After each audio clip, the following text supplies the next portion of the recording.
यह एक लंबी हिंदी कहानी है जिसका शीर्षक है दोस्ती का अनमोल रिश्ता। रामू और श्यामू दो सबसे अच्छे दोस्त थे। उनका गांव बहुत छोटा था, पर दोनों की दोस्ती बहुत बड़ी। वे हर रोज स्कूल साथ जाते, खेतों में खेलते और नदी किनारे मछलियां पकड़ते थे।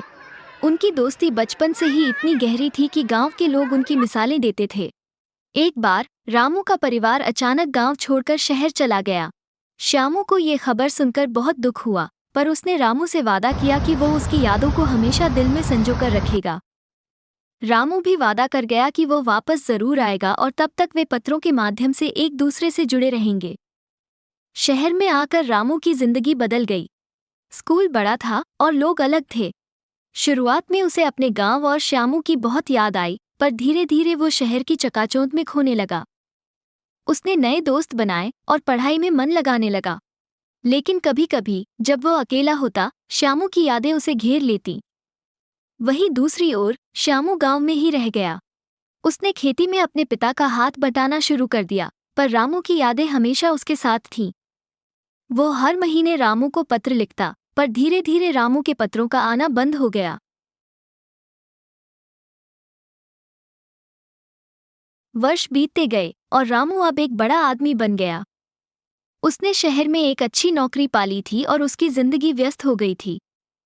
श्यामू भी अब गांव में एक सफल किसान बन चुका था, पर उसकी रामू से दोस्ती का रिश्ता कभी फीका नहीं पड़ा। एक दिन रामू को एक पुराना पत्र मिला जो श्यामू ने उसे भेजा था। उस पत्र को पढ़कर रामू को अपनी पुरानी दोस्ती और वादों की याद आई। उसे एहसास हुआ कि उसने अपनी सबसे कीमती चीज यानी दोस्ती को भूल दिया था। उसने तुरंत गांव जाने का निर्णय लिया। रामू गांव पहुंचा और श्यामू को ढूंढने के लिए दौड़ा। उसे पता चला कि श्यामू अब एक सफल किसान है और गांव में उसकी बहुत इज्जत है।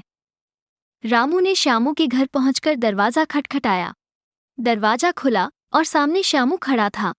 दोनों एक दूसरे को देखकर भावुक हो गए।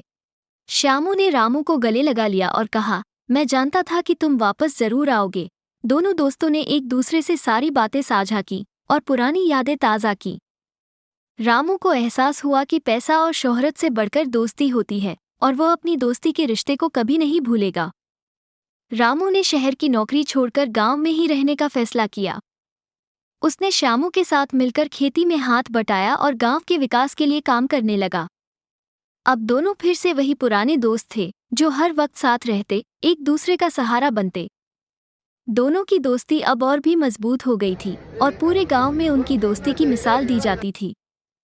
समय ने उन्हें अलग कर दिया था, पर उनकी सच्ची दोस्ती ने उन्हें फिर से मिलाया। कहानी का संदेश: ये कहानी हमें सिखाती है कि सच्ची दोस्ती समय और दूरी की मोहताज नहीं होती। अगर दोस्ती सच्ची हो तो वो कभी खत्म नहीं होती, चाहे जिंदगी कितनी भी बदल जाए।